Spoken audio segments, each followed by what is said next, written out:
Hello, bonjour, good evening, and welcome to episode 109 of Radio Gorepress. My name is Rosie. With me, as ever, is the ineffable Sarah. Hello, I know what ineffable means now.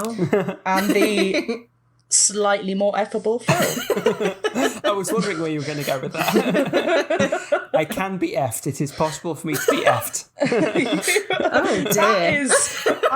Is this how you ended up with a child, Phil? I think so. It must be. We saw each other in actual person, as opposed to fake person last week, which was great.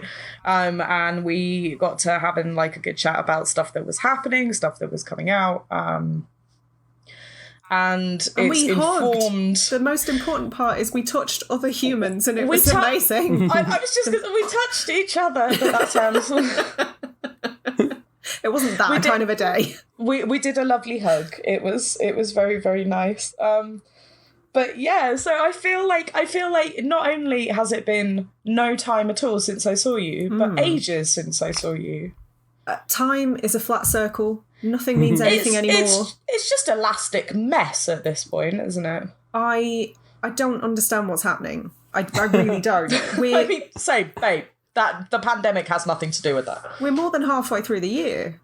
I know. It's less than 6 months till 2022. It's beginning to get darker in the evenings. Yeah, we've had midsummer. We've not had summer yet.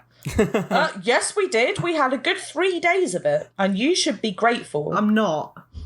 Well, I was stuck at work all of those 3 days. I distinctly remember 3 days lying on my bed with my fan on and the window open going, I'm too fat for this shit. That was summer. I demand a refund on summer, please. I did not have hot girl summer. I had hot girl suffer. This has been unsatisfactory thus far. Aside from being enraged at the lack of nice weather or holidays, how are you doing, Sarah? Would you like the polite answer or the genuine answer? I want the furious answer. Do you want to open up that Pandora's box? Do you? Yes, because at the bottom is hope. Honestly, I am very up and down at the moment, if I'm being honest. I am very much over the last 18 months being a complete and utter cunt to everyone I love. You used the naughty word. I did, because you wanted the furious answer. The furious answer comes with C words. Plural? Just you wait, strap in. No, pandemic aside, I just find it ironic that COVID, the other C word, has been the least of my worries for the last year and a half. That's wholly depressing, isn't it? Really, yeah. I feel like there just has to be a tipping point. There has to be a point at which things start to get better, and I'm hoping it's now. At the point where the pandemic sort of really started and people started getting put onto anti-anxiety medication and talking about how they were scared to wake up every day and they just felt dread. I was like, ha! Welcome to normal life. Welcome to my world. It was oddly validating. But yeah, so you're kind of chugging along. I'm currently chugging wine because I'm fucking over it. I am chugging a Pearl and Backer Radler, which, for anybody who doesn't know, is a very, very cheap, large can of shandy. Cheap is the best price. We endorse this. It was like 68p. It was... I think I'm drinking £5 wine, so... Nothing wrong with £5 wine, especially if you get it from Aldi. How are you, Phil? Yeah. How are you, £5 Phil? Is that my name now? That's, what was your rap name? Literal Pipkin? Literal Pipkin. £5 Phil is your UK... Maharaja Cabernet was the album name. Yeah, £5 Phil is your UK grime version. All I'm gonna say, Phil, is that it's not cool to remember your own nicknames. No, it's not cool to create your own nicknames. Yeah, it's literally my handle on Instagram and Twitter and everything. So, So, I know somebody who had a nickname at school, and then when they came down to university, they told everyone that that's what their name was. What was their nickname? Stingray. Why? When Stingray left... Right, so I know a guy called Stingray. His actual name is Paul. But he got this nickname Stingray because of Neighbours, I imagine. What? And Was then, there a character called Stingray on Neighbours? yeah, and Toadfish. I remember Toadfish. I don't remember Stingray. Stingray was Toadfish's sibling. Who named these children? Australians. You can't trust them. They're all convicts. I'm sorry. I'm so sorry. I can't help myself. My parents are very racist. No, they're not. More importantly, they're all originally from the UK, so we can't really cast aspersions. Yeah, exactly. We are so it's one fine. and the same. It's fine. But yeah, Stingray got the name in high school and then came to university and everyone was like, oh, my name's blah, blah, blah. What's your name? He was like, oh, people call me Stingray. You can't perpetuate your own nickname. That's right? sad. Yeah. So I thought he was, he was cool. His name was Stingray. What a cool nickname. What a cool guy. And then I found out that he'd told people to call him that. And I was like, much less cool now. And not only that, it was from Neighbours. Well, it probably wasn't, but I'm saying it was. That's what I'm telling everyone. I wasn't sure whether it'd be Jerry Anderson, Captain Scarlet Thunderbird, Stingray. Yeah, does he walk around like a puppet? Stingray. Sorry, Phil, how are you? Yeah, I'm good. I am busy with work, getting a lot of late nights in recently, trying to finish off this work I've got to do, but it's money, which I guess is important To you rappers. Guess. Yeah, Money's very important to rappers. How so. are you meant Very to true. buy all of your sick ice Exactly. if you don't drop some bars? Your new... I'm trying to think of a designer. I'm so not a part of this world. Gucci gang! Gucci! Don't say Hugo Boss, that makes Phil a Nazi. Yeah, please. Is that how it works? Yeah. I mean, he designed all the Nazis' outfits. But weren't loads of designers kind of I think Chanel in was. support of the Nazis on the sly? Yeah, but Hugo Boss actually dressed them quite snappily. I mean, nobody's saying they weren't well dressed. That's not the criticism here. I completely agree with you. And in fact, I would go so far as to say that, in terms of far-right fascist fashion, they were top of their game. I mean, all the atrocities committed, very, very bad, but they were well dressed while they did it. Yeah, that goes without saying, obviously. It didn't, we said it. You said it. It was probably safe to clarify. we don't like do not condone Nazis. Nazis. I don't like Nazis. I don't like what they stand for. I don't like what they did, but I did like their costumes. Cool. What? Moving on. How is that problematic? Do you know what? Anybody will find anything to be problematic. It almost doesn't matter what we say anymore. I mean, it does to some degree, but somebody will find it to be problematic. Okay. I'm fine. And to those people, I might use my second C word quotient. COVID. Or the C word. You're all a big bunch of COVIDs. Did I do it right? I don't know. Cardigan. Cardi B. You're all a bunch of Cardi Bs. I quite like Cardi B. I'm down with Cardi B. She seems all right. What is this conversation? Just this free-form exploration of just your minds. Yeah, It's chaos. Right, Phil. All I'm going to say is, up until about an hour and a half ago, you weren't invited to this fucking party.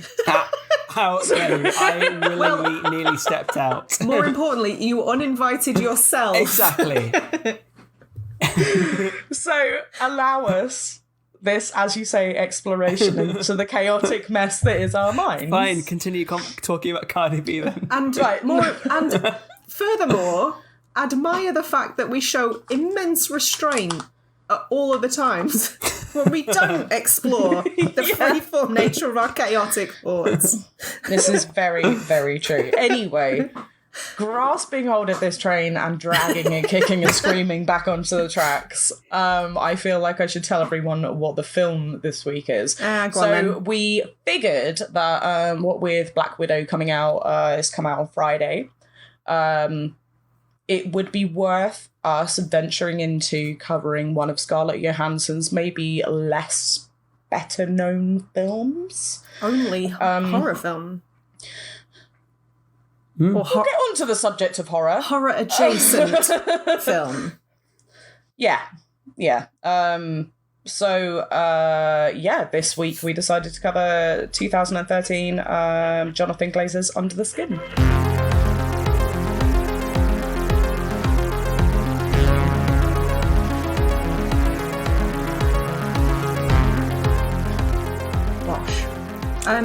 I would like to clarify very quickly, I did actually watch Black Widow at the cinema yesterday. Oh. So some of my thoughts may be very confused. It's been almost a week since I saw Under the Skin. Black Widow is far more fresh in my mind. If I start talking about Marvel, I'll go, nah. Yeah. Nah, Sarah, nah. If I start talking about the MCU, just steer me back, if you would. Yes. Yes, I can absolutely do that. Okay, so Under the Skin, directed by Jonathan Glazer, who is a British director who also directed Sexy Beast. I knew you were going to bring that up. Because Sexy Beast is one of my favourite films, and I was very surprised. This is why I knew you were going to bring it up. Genuine, chef kiss, genuine joy. What a dichotomy. Yeah. Very different films. He's only made about 3 films. He seems primarily known for music videos, that kind of thing. Jonathan Glazer? Yeah. Mm-hmm. Yes. He works with Jamiroquai, Radiohead, people like that. Mm. So he's like really good at his fucking weird videos as well, which comes into play. But this was screenwritten by a guy called Walter Campbell as well, who's never done any film work before. Okay. He's an ad creative. Oh. He mostly works on like car adverts. Okay. So again, that whole sort of like future sci-fi part of the visuals, I can see like where different parts of that have come from. And the story itself, I don't know if either of you have read the novel at all. It's based on a novel from 2000 by It's Michael made me Faber. want to. I read a brief breakdown online of like the major differences between the film and the book, and it's really made me want to get a hold of the book. I read it a very long time ago. Okay. So my like remembrance of it is sketchy at best, but there are certain quite. What's the word I want to use? Quite like... it seems like they diverge quite significantly in some places, but the core of the story is more or less intact. Was the impression I got anyway.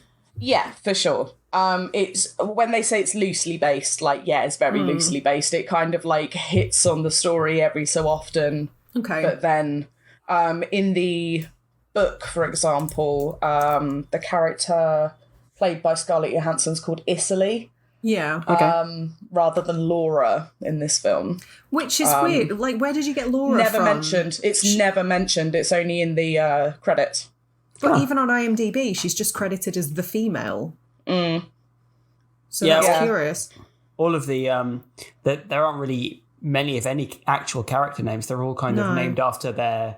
kind of the plot swimmer elements. or the drowning woman. There's a reason for that, which we'll get onto a bit further down the line. But the Icily in the book plays basically an alien whose job it is to drive around the countryside and pick up hitchhikers who she can then deliver back to her home planet for meat.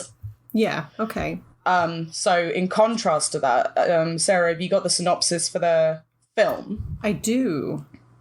So synopsis on the back of the DVD says, an alien entity inhabits the earthly form of a seductive young woman who combs the Scottish highways in search of the human prey it is here to plunder.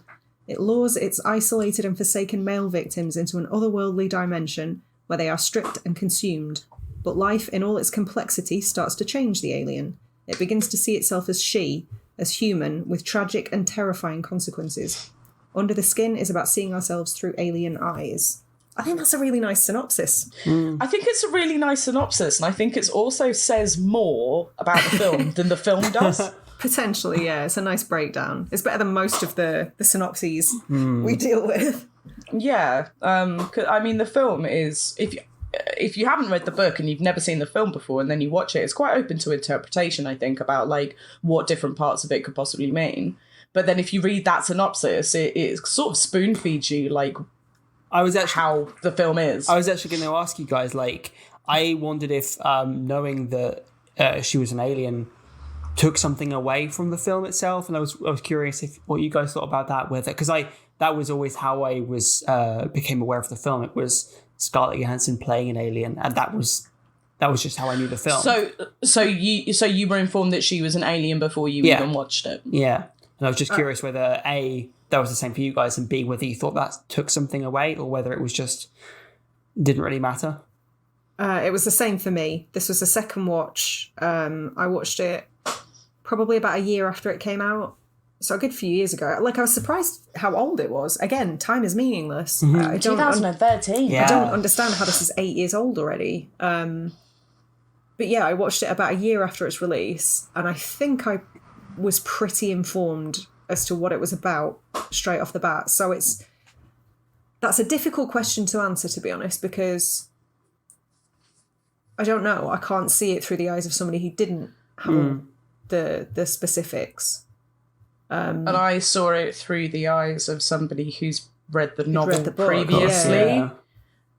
But I also knew that there were divergences within the film. So I actually thought, watching the film, like, how are they going to change it? Is she going to be like an android? Maybe? Okay. And actually, right up until the end of the film, like, that's not so far out of the realms of possibility. No. Well, exactly. Like, there are kind of...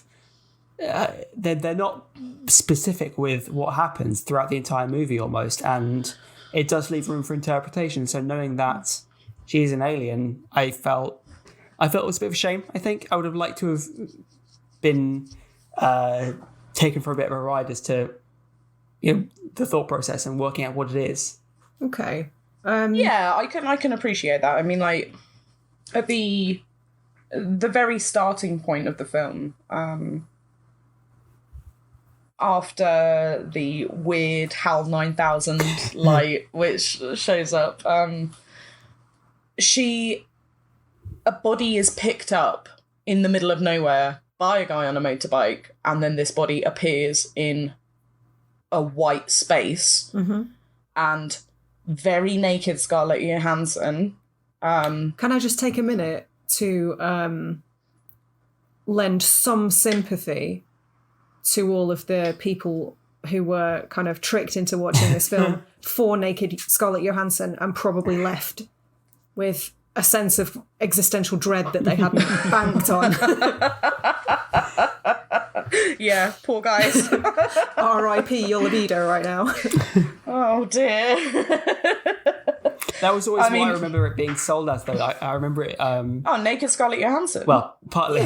More than Sexy Scarlett Johansson film. More than it was purposefully de-sexed, as it were. It was very clinical in its depiction, and that's part of the reason why I think Scarlett Johansson took the role, because of the way they portrayed the nudity. A lot of people didn't even realise that Scarlett Johansson was in the film. Oh, really? Yeah, it was... I've got some kind of note about this somewhere. Quick question. Had she ever done nudity before or since? Or was she... I don't know. I don't think so. I can't think of another instance, and I'm wondering if it was just that she was so enamoured with the script and the project that she agreed to do it. Because she's not an actor that I associate that with, really. Yeah, exactly, yeah. But like Phil said, the nudity within this film is completely de-sexed. I don't agree with that. Like, it's sexual and it's charged right up until the point where they're actually naked. I don't know if I fully agree with that. Okay, why not? Because she's intentionally seductive. It's fair. Like the way she's she not walks naked. Yeah.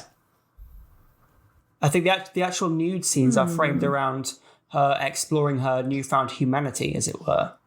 Like it's her realizing that she's in a human body and what that entails, I guess. And towards the end, not a fully functional one. Yeah, well, we'll get to that.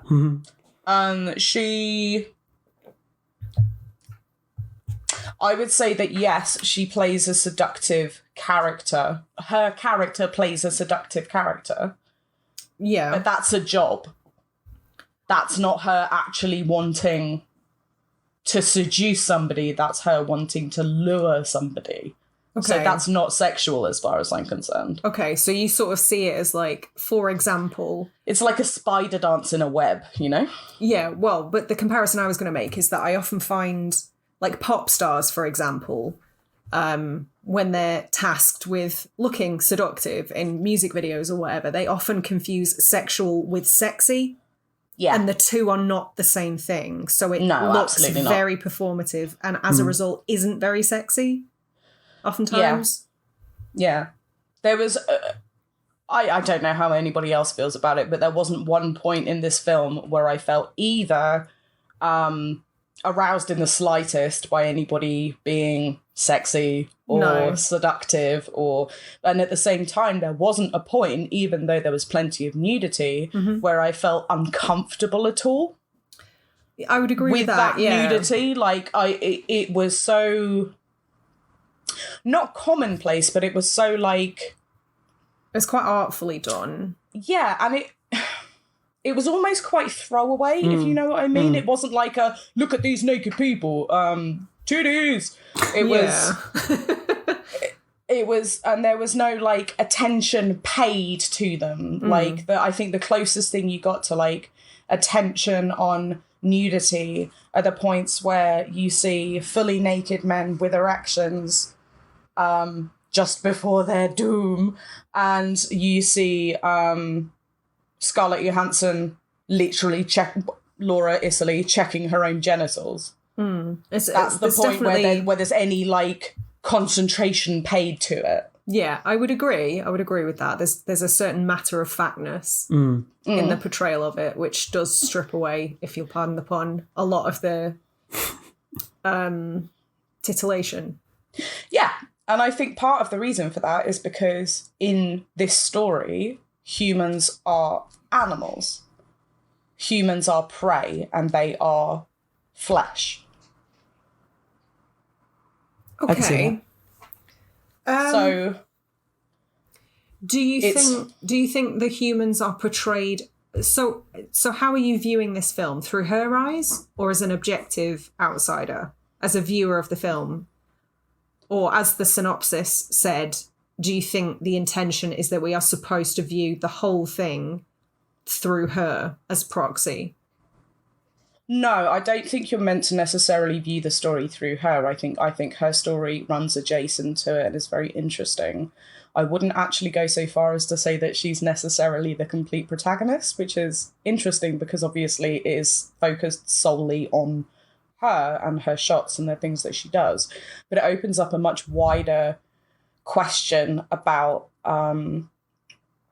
people being judged by what's on their surface rather than anything that they might have within them to make them worthy of not dying. Like, she doesn't care who they are. She cares if they're alone and if they have family and if they have a job. Like, she sees them purely as prey and purely as she's hunting them. Yeah, she is a hunter. That's how she sees them. But I think in terms of the way the film portrays humans, actually it's very humanizing. The first 80%, I think is actually a very positive portrayal of humanity. I think it's a really damning indictment on the treatment of unsuccessful members of society. Do you? I don't see it as being a positive, people are lovely. I see it as a really quite damning view of how we treat people who don't have family, who don't have successful jobs, who don't have success in its basest form, like within our society. But that's how the alien treats people. I think the examples, I honestly believe the first 80% of the film is just a series of small acts of human kindness, which is actually quite lovely. I disagree. How so? Because they're small acts of kindness in order to get something. I don't think that's true. The people in... Every single one of them that dies tries to fuck her. I'm not talking about the people that die. I'm talking about the group of girls that invite her on the night out for no reason other than to include her. When she falls in the street, the people that stop to pick her up for purely altruistic reasons. The family that ends up drowning, the man who tries to go to save them at his own expense. Those are the points that drive home her... They play an active part in the film of, like, making her realise that humanity isn't entirely shit.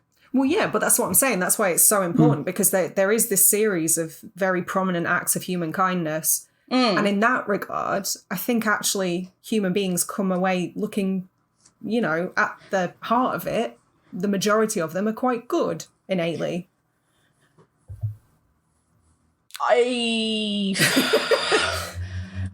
find it very difficult to separate one from the other in the film, honestly, because... So how do you think the film should be viewed then? Do you think it should be viewed as if you were Laura, or as if it's a commentary on the human condition, which I guess all fucking films are, but there we go. I think arguably it can be both. Or either one. I think it serves as both. But they have two very different... There's two very different outlooks to that, though, isn't there? In what sense? Well, in the sense that if you're viewing it through the eyes of Laura, you're viewing it through the eyes of a hunter and humans being prey up until the point where she realises that, no, they're not so bad after all. Okay. And if you're viewing it as a commentary on humankind, then you're viewing it as people being wonderful and awful. But they are. Yeah, I know. But why can't both be true? But they're two different because the first one is people being nothing until they're human through someone's eyes. Right. And the second one is people being both good and bad from the very beginning. I don't necessarily see a huge difference with that, though, because the end result is the same. Everything is shades of grey. Yeah, I agree with that, but I think that the journey informs the outcome. Well, I mean, from the start, you don't know how, like, everything is a blank slate. Yeah. So I guess in that regard, then the first one, the former, is probably going to be the most predominant takeaway. Is that you view things through her eyes, because she is our cipher, so to speak, to begin with, isn't she? She's what links it all together. She's how we experience the film. Like, we are with her at almost every point of the film. She's in basically every scene. So it is her journey. But I think the small acts of kindness, that obviously we are human. We know how humans are. So you can't completely put yourself in her shoes, because that would be to remove everything we already know about humanity. Well, this is kind of what I'm getting at. I mean, she's in every scene and it is her story, but is it about her? Do you see what I'm trying to say? I do, but I feel like it's kind of a semantic argument. Should you be looking directly at her, or should you be looking in the periphery at what's happening around her? All of it. I wonder if the film... I could be mistaken, so correct me if I'm wrong. The film almost echoes her perception as well, I think. That's perhaps important to judge what the film's trying to say, because from the start, you're getting, like, snippets of people kind of telling her which way to go when she's driving around in a van. Mm-hmm. And then we get, like, the beach scene, and then it builds up gradually more and more, and then all of a sudden she's being invited into the home of a guy who just wants to kind of give her a bed for the night and to keep her safe and dry. And obviously goes... Sorry? But again, I would say that sort of... Your prior knowledge of humans and humanity kind of complicates that scene as well, because I don't know about you guys, but I found it difficult to believe that his intentions were altruistic. Yeah. Because what are the chances, you know? I mean, and especially because of the first fucking chance he gets to get into bed with her, he does. Yes, yeah.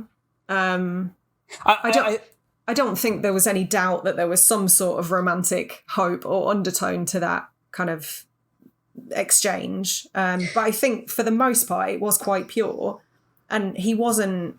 I don't feel like he was necessarily, perhaps a little bit predatory, but not forceful. Well, so this is what I was thinking. I've got down in my notes that this film, that a version of this film could have been Scarlett Johansson's character like stalking the streets, picking up men who are very obviously predatory, right? And that it still could have told roughly the same story. I mean, probably not, because it wouldn't have shown her development. But that's... the broad strokes of the story are the same. And instead they chose this story where it was just humanity, right? But that's basically what the film is, because all men are predatory as fuck. They weren't, though. All the men that she brings back, maybe I'm being overly fucking cynical, but every single guy that she picks up who is alone and they're by themselves and they don't have a job and they're just helping her get to where she needs to go, as soon as she offers them into her van, I don't think that there's any point at which they're not like, oh, I'm in here. I'm not saying that's not the case. I don't necessarily view that as predatory. I don't necessarily think that means ill intentions. Just the fact that they might be hopeful that something would happen, I don't necessarily read that as ill intentions. And arguably, she initiates every single one of these encounters. Exactly. It's clouded by the fact that she is seducing them, she is using her. In almost every single one, I think the conversations that they have are actually quite innocuous. Yeah, no, I completely agree. They're not leading or... Until she crosses that boundary. She's the one who always crosses that boundary first, I would say. So, Phil. Yes. You said that this could be about Scarlett Johansson stalking the night, going for men, picking men who are obviously predatory. What makes a man obviously predatory? Well, I mean, I haven't thought about... Well, something like... Coming up and talking to you? No. What was the film? Should remember Slinking out of the shadows and rubbing his thighs like Vic Reeves. Yeah, exactly. Well, no. Just getting his cock out and slapping you around the face with it. If you compare it to, what's the film with Porky's? Bo Burnham in recent film. Inside. Promising Young Woman. Yeah, like roughly the same plot-ish, whereas... Which one's the alien? I said roughly the same plot, but the men in that are portrayed as obviously more predatory. They're taking advantage of this woman who is in a weaker position. Sorry, I haven't seen it. So how were they predatory? Well, so basically the rough plot is that she goes out, pretends to be trashed, and lets the men... Oh, I have seen it. I totally have seen it. I'm being a fucking idiot. I don't agree, though, because none of them are obviously predatory. That's kind of my point. Exactly, I know. Like, that's, like, they're still the nice guy up until they're not. So, as a woman, how are we supposed to discern who is predatory and who is not predatory? So, I feel like Scarlett Johansson... Laura, I'm not going to say Scarlett Johansson's character all the time. Laura, the alien. I feel like, in my mind anyway, she picks up these men and she says, oh, so she asks innocuous questions like, oh, so do you have a family? Do you live around here? What do you do for a job? Do you live by yourself? Those kind of questions, because, and this is me being cynical, partly it's to work out if anyone's going to miss them. For sure. And partly it's because, statistically speaking, men who have no family, who live by themselves, who are unsuccessful members of society, are more likely to get involved in problematic situations like that. Is that true? Yeah. Okay. Because they have no one to answer to. They have nobody who's telling them that what they're doing is wrong. And I know that you shouldn't have somebody telling you that what you're doing is wrong. You should know it innately. But you should do the fucking work yourself. If you have no voice of reason within your life, then you're more likely to do problematic things because you've got nobody telling you not to. Okay. But yeah, basically what I'm Switzerland in this situation. I understand what you're both saying. I'm full of chocolate and knives. I make wonderful clocks, though. I completely appreciate what you're saying, Rosie, because obviously we have a perspective that Phil can't have. Exactly, yeah. Yeah, I just don't trust men. Yeah. There you go. Fair. But I also am on the side of kind of in the scenarios that we see in the film, I read almost everyone as her being the aggressor. I think most of them are the prey, yeah. I think most of them, some of them, I couldn't really understand what they were saying, if I'm being very honest. That stood me in really good stead. Working in a pub that had loads of squaddies who used to come and drink in it, I understood every word. I felt for her because being not only an alien, but not from Scotland, that must have been, those thick accents must have been intense. Being an American, mastering a British accent, listening to Scots, and then replying in an English accent must have been so fucking difficult. Like extreme Glaswegian accents. And her English accent was spot on as well. I was impressed with that, yeah. It wasn't bad, it wasn't perfect. But you guys know I have like this weird, I don't know what it is, but I can... It's like the shittest superpower of all time. I can not only tell if somebody's doing an accent, I can tell what their actual accent is through it. And I think that the shittest superpower of all time would be the power to turn into a hat, but not turn back. Or, I mean, No, I would say the worst superpower would be the power to turn into a toilet and not turn back. No one wants that, Rosie. I'd rather be a hat. Would you be plumbed in or not? It doesn't matter. That's my point. You mean like, would you be a showroom toilet or an actual like? Would you be in IKEA or with someone shit in you? Just being in IKEA doesn't mean somebody's not going to shit in you. They put little notes inside the toilet to say, please don't piss in this toilet. And do people always obey? I'm guessing not. It's fucking IKEA. What do you think? Anyway, surely that's where you go to take a shit. No, that's where you go for hot dogs, isn't it? Or meatballs. Which one is it? I don't know. Meatballs. Eso es una albondiga picante. Speaking of the accent, I actually really liked it. I thought you were going to be like, speaking of IKEA. So Phil just went, speaking of, and I went, oh. You really do hate men. I can go if you want. It's been a very long day, Phil. I've got surgery tomorrow. Leave me alone. It's fine. I forgive you. Thank you. I love the direction of the alien at the start. Scarlett Johansson. No, direction of Scarlett Johansson. She's the one being directed. Sideways like a crab. No. The way she kind of rapid fires questions at the kind of men she invites into the van or speaks to, because it's very disarming, isn't it? It's more that the way she spoke, it sounded like someone trying to practice.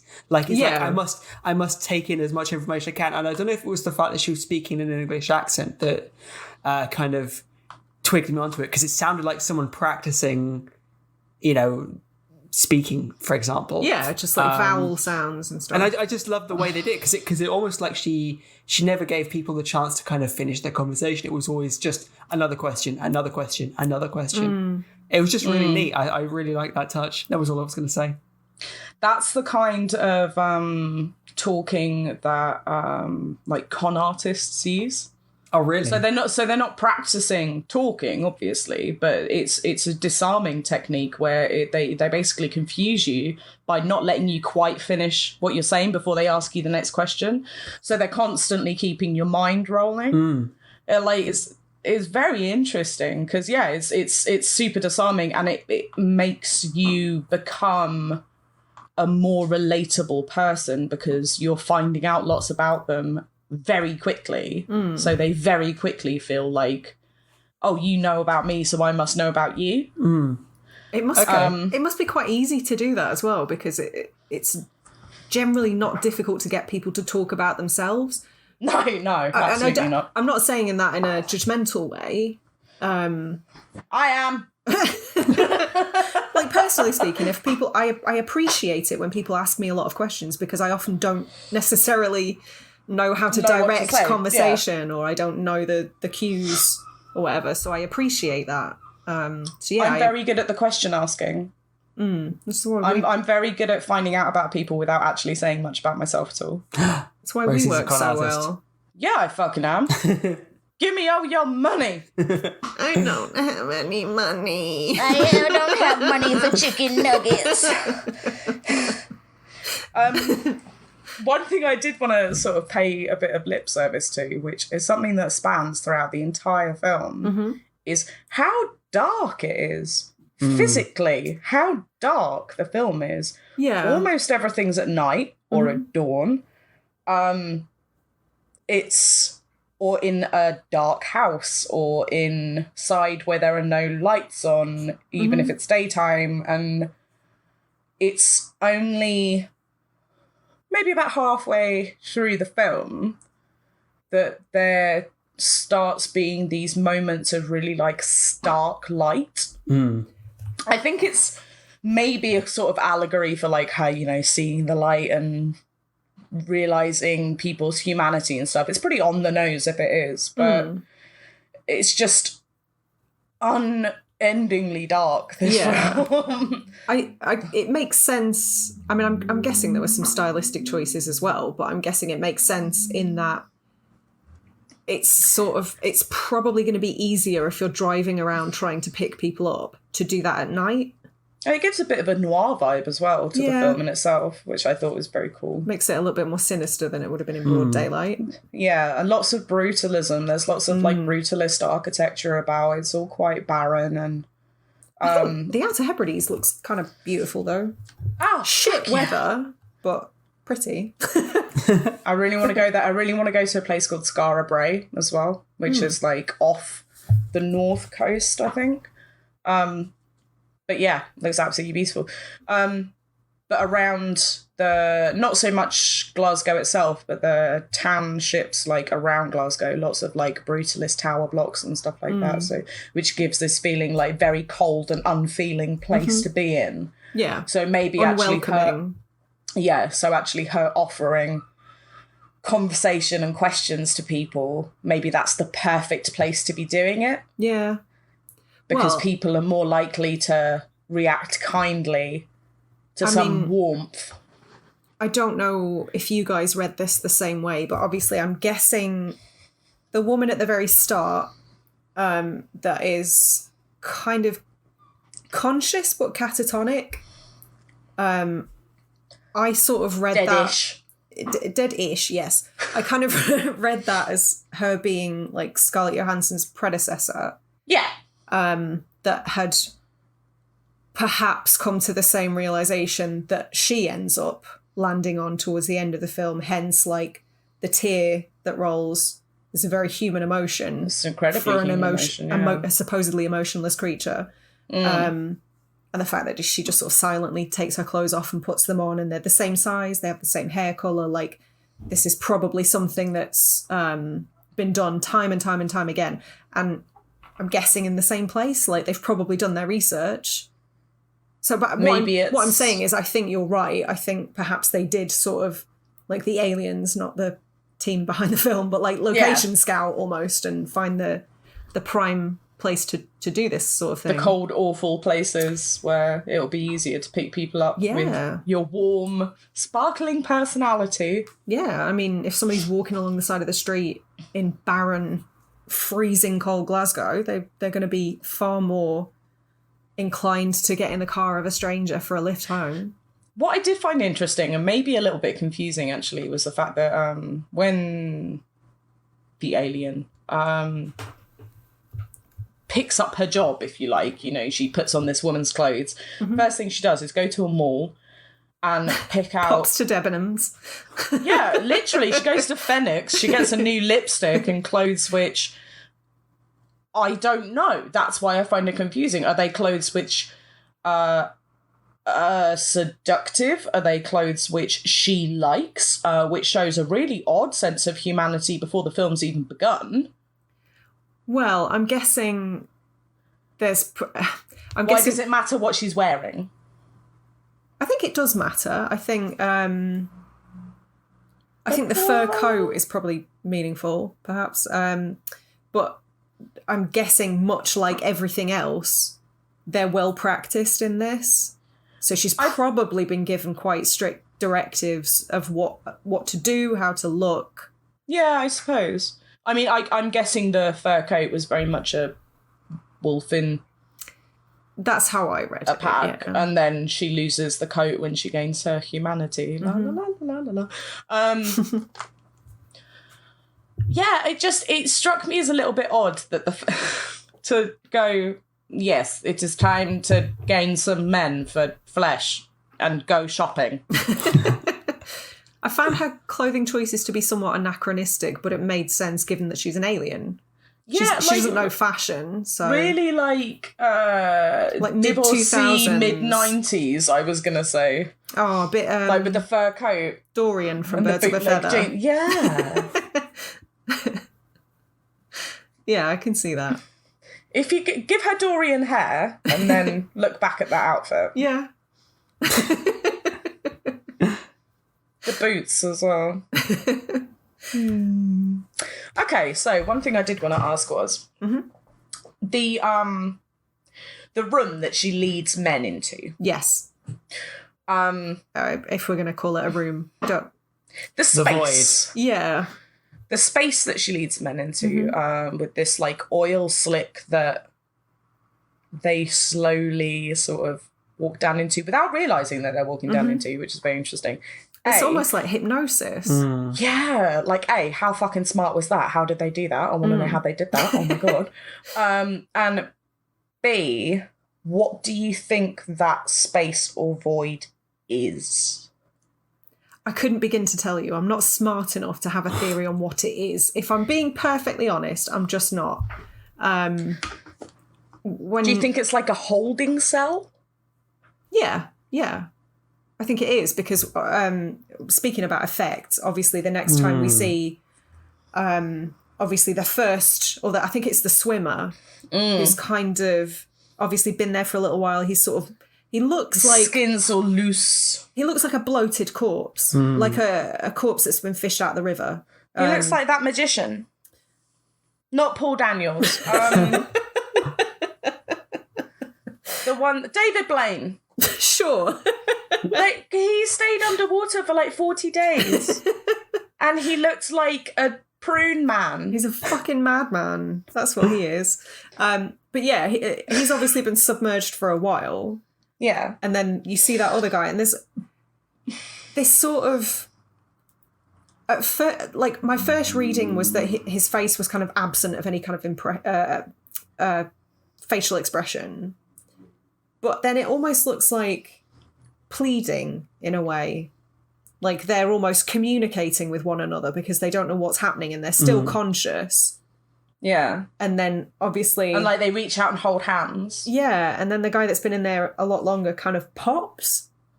He like hits the back. He like deflates hits a wall like a balloon. Yeah. It's an incredible effect visually. Yeah, I have no idea how they did it. Insides are just vacuumed out. Yeah, basically, and then you see sort of like the meat kind of... But yeah, so I guess what I'm saying is I agree. I think it is a kind of alien holding cell. I think that's where they keep them before they're able to kind of extract the meat, which is what the whole thing is about. Like a sustenance. Fridge. Yes, like a fridge. Like a black, voidy fridge. In the book, people are called vodcells. Okay. People are called Vodsels because they are taken back to the home planet where they're fattened up and then eaten like a Hansel and Gretel situation. And he does look a bit fatter as well because he's like... because in Dutch, if I pronounce this right, Vodsel means food. Okay. And Michael Faber, I think, is a Dutch novelist. I'm not entirely sure. Yeah. He's definitely European. But yeah. So they're literally referred to as food. It's literally just called food. Yeah. Okay. And they're like a delicacy on their planet. That's Human meat up. is a delicacy. That's fucked up. We're the worst. Can you imagine eating a human? It'd be all gristly and horrible. Ooh, no, thank you. Like pork belly. No, thanks. I'm kind of glad they were very subtle with the sci-fi elements. I think... I don't know if I agree with that. Well, like... Well, like, it wasn't all like neon lights and lasers and silly sci-fi sounding words like VOD It was what fucking sci-fi have you been watching? Tron. Apparently so. But just Tron. Biker mice from Mars. Don't knock biker mice from Mars. I love biker mice from Mars. I'm not. Well, there was no kind of mention of the alien's purpose. There was no talk of the home planet. There was no like spaceship. There was an alien with like completely black skin and no facial features, and there which you only were found out in the last 5 minutes. White and black voids and oil slicks that naked men got torn down into. Yeah, no, not sci-fi at all. I appreciate what you're saying, subtle Phil. with them. I appreciate what you're saying. It's not a traditional. It wasn't sci-fi. cheesy with it. It's an art film. Exactly. Yeah. I get what that's what I meant. It wasn't like they just weren't. They weren't kind of. They're just being careful with it. I think what Phil's saying is it wasn't Gem and the Holograms. Exactly. Thank fuck. But Gem's my aesthetic. Yeah, don't know. The cartoon was great. The film, on the other hand, absolute dreck. Speaking of like stylistic choices, I just want to make quick mention of the fact that there's quite a lot of layering, like superimposed shots throughout the film, which I thought was quite interesting. And I wondered if you guys had any read on that, because I wasn't sure if I was looking for things that weren't there, but my take on it was kind of a very literal, like, because she's layered. The like physically human form is a costume layered on top of alien skin, which obviously we will get to when we talk about the climax. But yeah, I wondered if you thought that had any bearing on like a literal kind of translation. I thought it was very beautiful. I actually can't say that I noticed any double exposure or layering in the film, but it wasn't something I was necessarily looking for. But I just thought it was interesting because it's not something you see a lot of in film. I think those sort of effects give our film a lot more of an ethereal quality. It's tricky. It's like psychedelic. It's more like art housey than like a standard like cinema blockbuster. And maybe it was just part of the tone he was going for. I'd need to take a look to see exactly which shots were layered over each other to see if there's any further meaning. But again, with double layering and stuff, you see that a lot in music videos and car adverts. It might have been a purely stylistic choice because it's something they're good at doing. Absolutely. But it wouldn't surprise me if there was some like link between her layering and the visual layering, not at all. I just feel like it's something we've talked about with quite a few films we've covered recently. I would consider this to be very measured, purposeful filmmaking, and I don't think anything wasn't considered, or I don't think any of it was accidental or incidental. Which brings me on to my next point, actually. I thought it was really great that they're using a character who had a facial deformity in the film. I think he's literally credited as the deformed man. Yeah.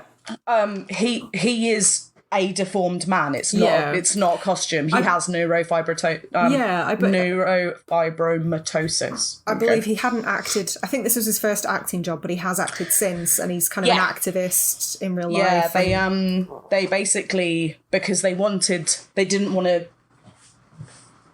have they didn't want to have somebody without a facial deformity playing a part of somebody with a facial deformity. They wanted it to be true, and they wanted inclusivity throughout the film, which I think is fucking great. I think that's phenomenal. Yeah, that's the right choice. What they did was they got into contact with one of the leading charities in the country who deals helping people with various deformities, and they put out an advert, essentially like a casting call for people with issues like neurofibromatosis, and said, do you want to be in a film? Is this a thing you want to do? And that's how they got in touch with him.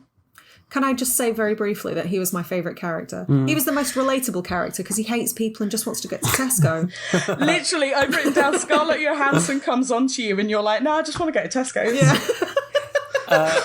And just to add to that point as well, he was actually involved with the process as well, the actual filmmaking process. They consulted him and said, look, if you were in this situation, what would you... in terms of dialogue and stuff, And all the compliments that were paid to him were his ideas. And I think that's lovely. That's really good choice, because it's not just making up how you feel like somebody would feel. Yeah, and it as it humanizes him as well, because it's so easy for people to kind of dehumanize what they don't understand. Exactly. To other him. And they've done the opposite. They've taken steps to kind of include him in the process and treat him as a person, which is the thing is, like I've said, like, oh, this is great, this is wonderful, this is fantastic. I shouldn't be saying that. It should literally be just it should be a standard. Given. Yeah, sure. It shouldn't be something to be praised. It should be how it is. What I will say is I had kind of I ran the gamut of emotions during that bit, because it isn't something people who look like that aren't something we see a lot of on screen. So I had to kind of do a bit of introspection and examine my own feelings on that, because there's this kind of fucked up, and it's completely wrong, but there's this like fucked up tendency that I think humans have to sort of treat people with deformities or disabilities as childlike. Yeah, it's and to baby them because we see them as vulnerable. Absolutely. And that's not the case.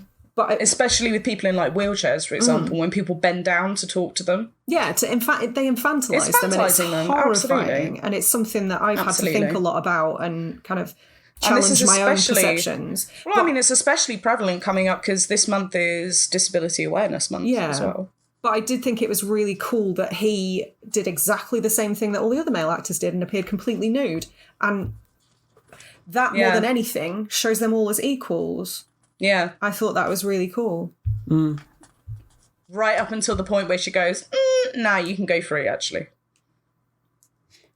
Yes. His sweetness, his humanity is what arguably sweeter than anyone else's. Yeah. And that's not to other him, and that's not to say that like he's vulnerable or anything like that. Like the way he talks to her, the way that they interact with each other, it was very pure. Is genuinely very sweet and very pure.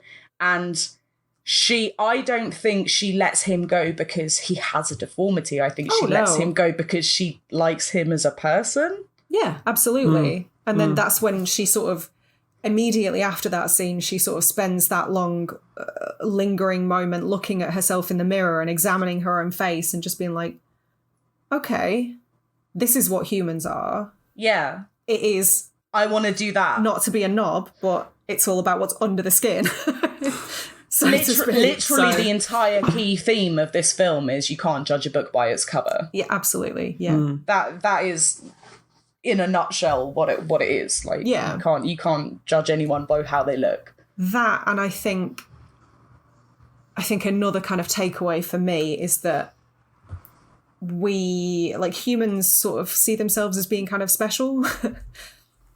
For sure. Like, how many humans in the world think that we're the only, like, intelligent life form in the universe? Well, quite. Ludicrous. But yeah, I think it does a really good job of sort of showing that we're all the fucking same. Nobody's better than anybody else, even if you're from a different fucking galaxy. Nobody's superior. Right, that was more or less my going right back. You know when we had that little tiff earlier. Mm-hmm. That was my point. Like, nobody is different, nobody is superior, nobody is better than anybody else. But this film looks at how people who are unsuccessful members of society are treated differently. I'm not saying you're wrong. I'm just saying that wasn't something that occurred to me. Okay. I'm not. I realised that, like, I didn't fully word myself how I wanted to. Okay. I completely appreciate what you're saying. I'm just saying it's not a thought that occurred to me, so I'd have to sit with that for a little bit longer, or maybe watch the film again. Which is interesting, because I'd like to watch it again and pick out all the moments of, like, wonderful humanity. Maybe I was just in a really optimistic mood. Well, maybe I watched it in a really cynical eye, and I was like, you're all bastards, you should all die. One scene I forgot about until I was going through my notes just now is that there is that scene where she's attacked in the van by that gang. Mm-hmm. Gang. And I kind of loved her non-reaction. Yeah, well, that's the thing. She, like, completely she didn't know to be scared. Yeah, she just drives away completely emotionlessly. Did anyone else think that she went too far around the roundabout and she was going to go back and run them over? Maybe you were just hopeful. I think I was really fucking angry when I watched this film. Maybe. All men are shit. Run over those 15-year-olds. Fuck it. So, we haven't really talked about the other alien creature character. Mm-hmm. What are your thoughts on the motorcycle man, or the bad man, as he's called, I think? Interesting. Didn't actually necessarily think he was an alien. Did you not? Okay. No. Well, maybe he's not. He's clearly some sort of handler. Yeah. He makes sure that the job gets done. Yes. Yeah. So I made the assumption that he was also an alien, but perhaps I'm completely wrong there. I just didn't even think about it. I just he really reminded me of the Onion Knight from Game of Thrones. No, shit. Is it the Onion Knight? Fuck. What's his name? He gets Scaly Wasp name on his arm. That guy. The guy who's in love with Daenerys. I know who you mean. Is he the Onion Knight? He is, isn't he? Ian. No. Glenn. Ian no. Glenn. No. Is it not? I don't know. Yeah, I'm doing that thing where I doubt myself. Where I think everything that comes out of my mouth is bullshit. Phil, you could literally say any name in the world and I'd be like, yes. I'm looking it up now. It was Ian Glenn in Game of Thrones played Jorah Mormont. Jorah! I can't say his name. So it is Ian Glenn? Mormont. Yeah, I need to be nicer to myself, don't I? I always assume I'm wrong. Sarah, lesson for life. You need to be nicer to yourself, babe. Perhaps. Quick fun fact about him. Apparently the casting process was quite interesting, actually. Yeah. Most of the people are non-actors.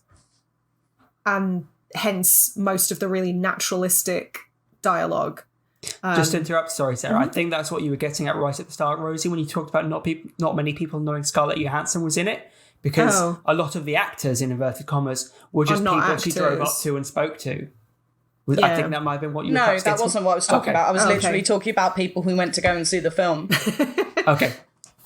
What, they watched the film and still didn't think she was in it? It wasn't massive at all. It wasn't touted, and they didn't tout it as it's a film with Scarlett Johansson in, you should come and see it. They touted it as an interesting film in its own right that people then saw and went, Scarlett Johansson. Right, I have to apologise right now. It's 8 on Sunday the 11th. No. The Euro final has just begun. So this is going to carry on. So I feel like we might need to wrap this up at some point. Right. I have a couple more things to say. So the motorcycle man, the casting process was quite interesting. They chose mostly non-actors. The motorcycle man, originally, they tried to find somebody who was a biker. And they tracked down this... there was a guy in Europe who was like an illegal bike racer who makes all these videos completely illegally. and he'd never been unmasked. And they tracked him down, doesn't he? And they tracked him down and they had a Skype call and it was all going to go ahead. And then he completely ghosted them and he just dropped off the map so they couldn't get him. Maybe he died. Let's hope not. You really are pessimistic currently. I'm having a very difficult day. But they got like a famous motorcyclist, didn't they? Like a semi-famous motorcycle racer, yeah. Who's basically comfortable with driving at very fast speeds on dangerous terrain. Yes, but also a complete non-actor. Yeah. I just thought it was really interesting. Like it definitely lends it a weird naturalistic realism. The way that they've cast people is really clever because you've got somebody who is like a really seasoned actor talking to people who aren't actors at all. Mm-hmm. So it forms a natural conversation because part of being an actor is being able to carry on dialogue anyway. Yeah, improv. In awkward situations. Yeah.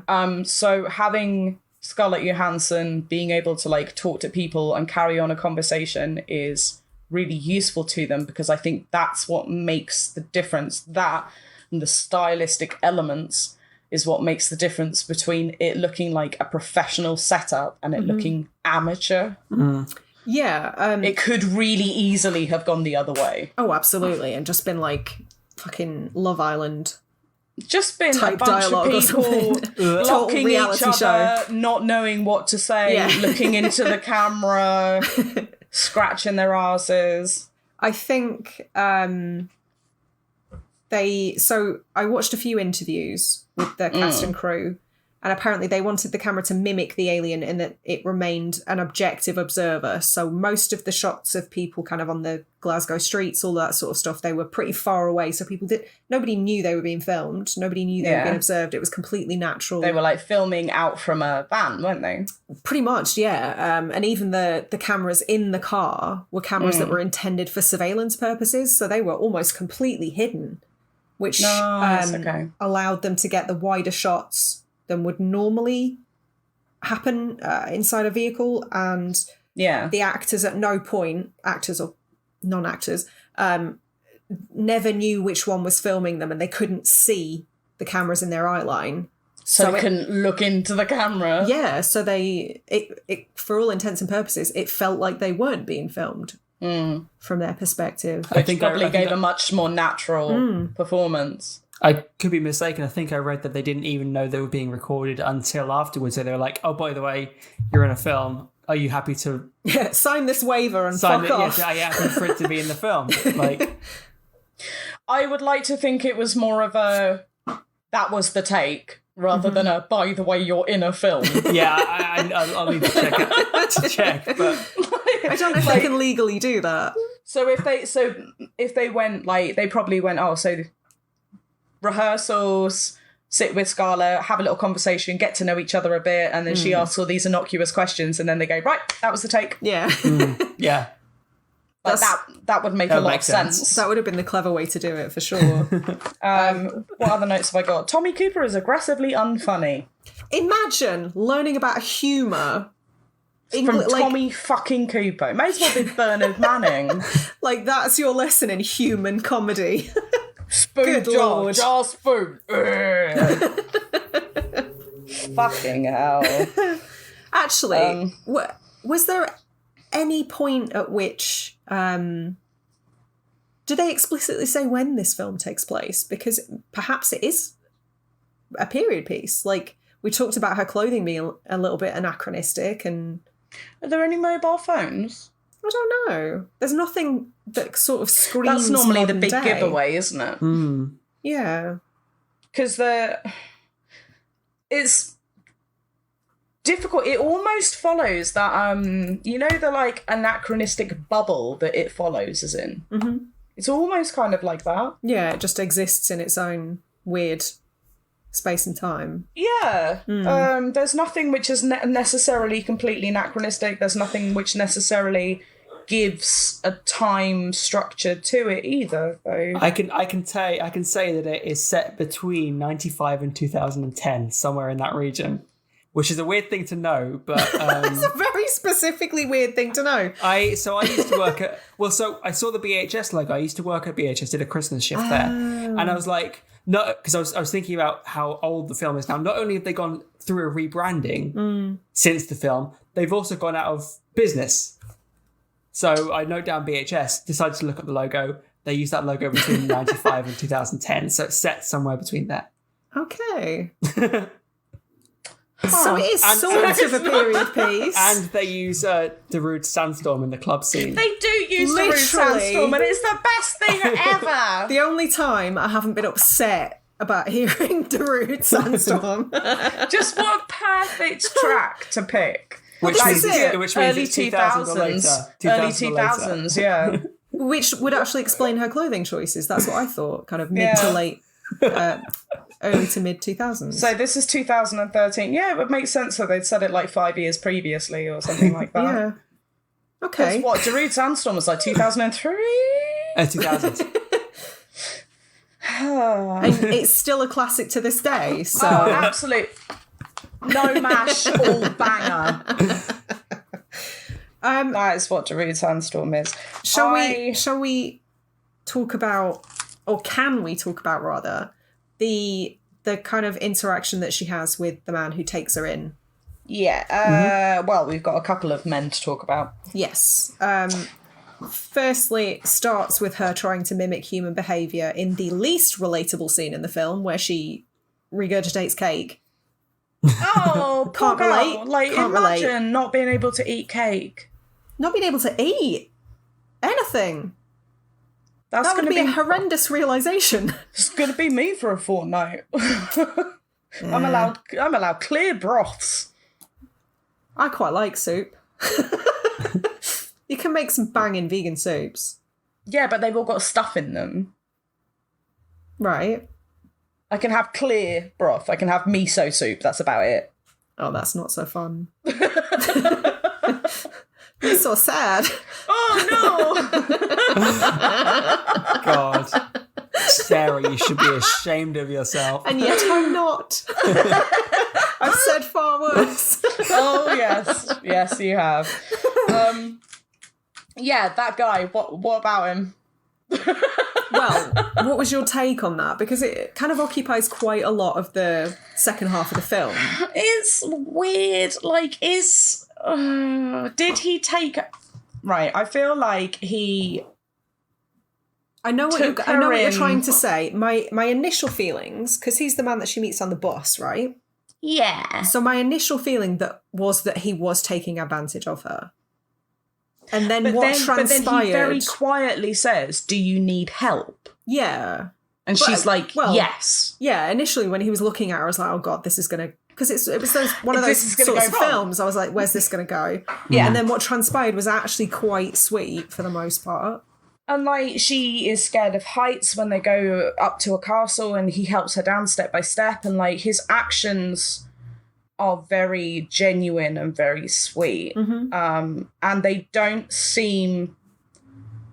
At the point where he says, do you need help? And she says, yes. His actions do genuinely seem completely altruistic. They do, yeah. It almost seems more like paternal than predatory. And up until the point where he tries to sleep with her. Yeah. Which... I have mixed feelings about that. Is that... Obviously, it's consensual. Mm-hmm.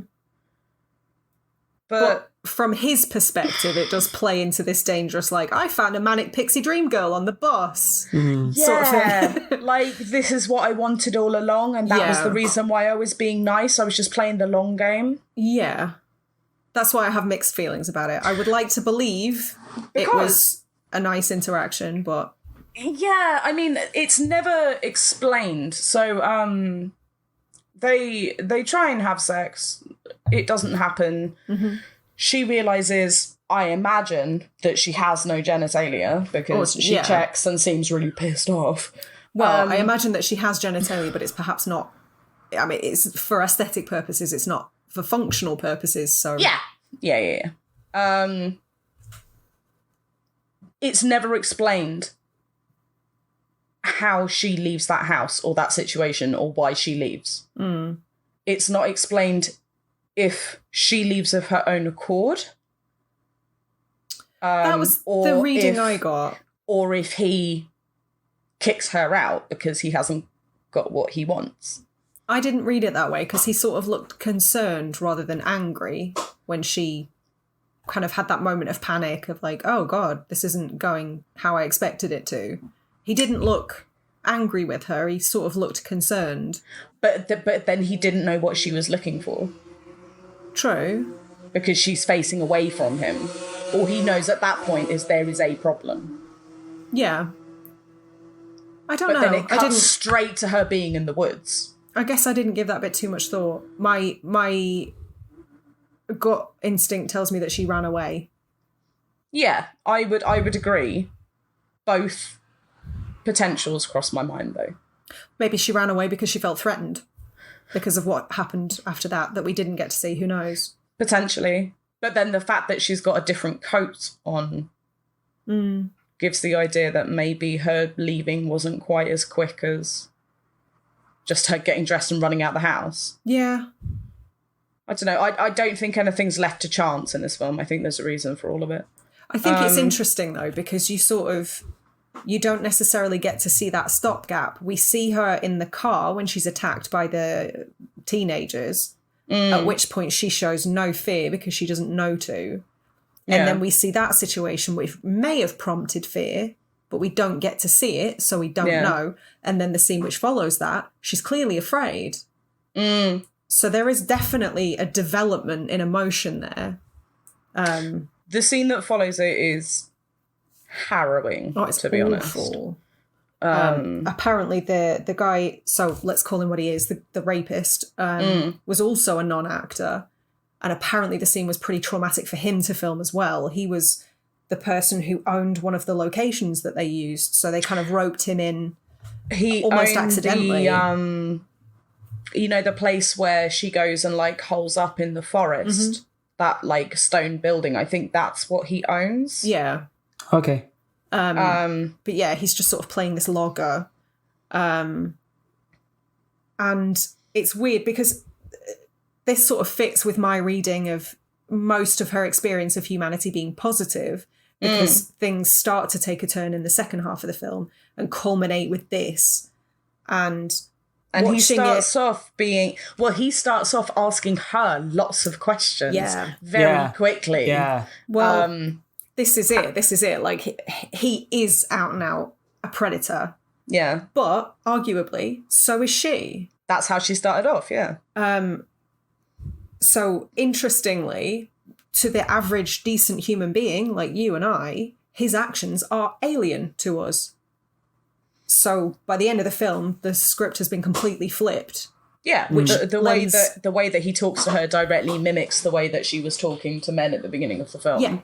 Yeah. But that sort of lends absolute credence to what I was saying just about how I think ultimately the messages were all the same. Some of us are fucked up, some of us are bad, some of us are good.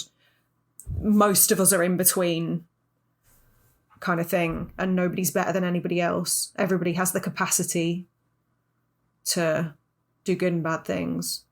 But I do think it's interesting that you're sort of viewing the film through her eyes for the most part, and then this human that she encounters at the end displays behaviour which is absolutely alien to most of us because it's incomprehensibly evil. But interestingly, it's not alien to her, and I think that's why she's afraid. Well, yeah, because she knows he's become the predator and she's become the prey. Yeah, and because she's always been the predator before, she knows how this ends. Yeah. Which is why at the point where he douses her with lighter fluid and sets fire to her. Yeah, literally kill what you don't understand. Ignorance. She walks away. She walks away carrying her own self. She doesn't, like, run. She knows what's happening. She knows that that's it for her. It's fucking heartbreaking, which is weird considering she's not human. We're able to empathise with her. So at the end of the book, maybe to finish up with, Isserley does burn to death, but it's in a car crash. But the last thing she says is that she wonders where she'll go. She would become part of the sky. Her invisible remains would combine over time with all the wonders under the sun. That's interesting because that's quite literal at the end when you see the smoke and the ashes. Yeah. And I think beautiful. that was really obvious. One thing that's not noted in the film that is noted in the book is her like species all lives underground. Okay.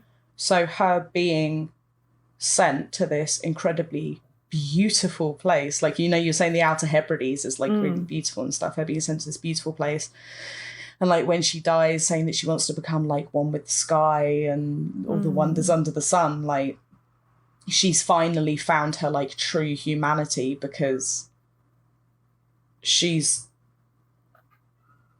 started to love the things that humans love, as opposed to her own race who have no idea about that because they all live underground. That's a and less they never sad see the sky. Interpretation. Because I found it quite heartbreaking at the end, but actually that's a less... I think it's quite reassuring, actually. Yeah, it's at the end. Bittersweet. Yeah. But actually quite beautiful the way they've interpreted that. But I think she really like finds her place right at the end of the film. Whereas I like that. it in the film it's shown to just be heartbreaking, like you say. It's just like it's her having her life and newfound humanity stripped away from her, literally. Whereas in the book it's much more kind of like she's found her place. Well, I would say with that interpretation in mind, I think that you've probably answered the question you had earlier on. That's why the first half of the film is in complete darkness, because that's what she's used to. And as she develops more humanity, she steps into the light more often. Yeah. Yeah, no, you're absolutely right. I hadn't thought of it like that. That's very true. Did you guys have any more points that you wanted to put forward before we wrap this up? Only that I don't really like children, but this film made me feel hella bad for that baby on the beach. Broke my heart. That was horrifying. It is really horrible. I'm not laughing. Well, you are. You're 100% laughing, Rosie. It was just... that baby was like screaming, and at least two people were like, meh. And just the camera people. But the camera people were just like, should we intervene? Nah, just keep rolling. The baby's fine. It must have been difficult not to intervene in that. Oh God, like imagine being that kid's mother and signing off on that. Yeah, and like just watching it on a beach in the middle of nowhere, just utterly terrified. That kid is absolutely pranging it. Yeah. And just the mum being like, yeah, it's all right. He'll a few years of therapy, he'll be fine. Yeah, some toddlers and tiaras mum from hell is just in the background going, well, this is the road to stardom. Suck it up, buttercup. I was like, what mother just goes, yeah, sure. Just put him on a beach. Make sure his coat's zipped up so he doesn't catch a cold. Yeah, that was the only other thing I wanted to mention, I think. Oh, yes, that poor baby. That and Sharon Rooney, the main character from My Mad Fat Diary, was in the background of the club scene for a blink and you'll miss it second. And apparently I clocked her and I was like, is it? And I Googled it. Is. And apparently somebody had asked her and she confirmed it on Twitter. Which, if you haven't seen that show, does she play brilliant. The one who plays Ray? Yeah. Oh, amazing. That's awesome. Yeah. I'm gonna look that back up now. And yeah, that's a very good show. I really enjoy that show. But you be warned, you will cry. Oh yeah, without a doubt. Yeah, it's very heartbreaking. On that heartbreaking note, I feel like we have done a pretty good job without tooting our own poots about doing a bit of a deep dive on this film. I think this was good. We got under the skin of under the skin. Hey! Ayo! Yeah, this was great. Thank you guys so much for talking to me about Under the Skin. I've had an excellent time. I am not going to be around for the mini-sode on Wednesday because I shall be convalescing in my bed with some soup. But But thank you to our patrons, as ever. Thank you to everyone who listens to us. You're all absolutely brilliant. Check us out on social media if you want to. We're on pretty much everything at Radio Gorepress. And until next time, stay spooky. Bye-bye. Indeedy. Goodbye.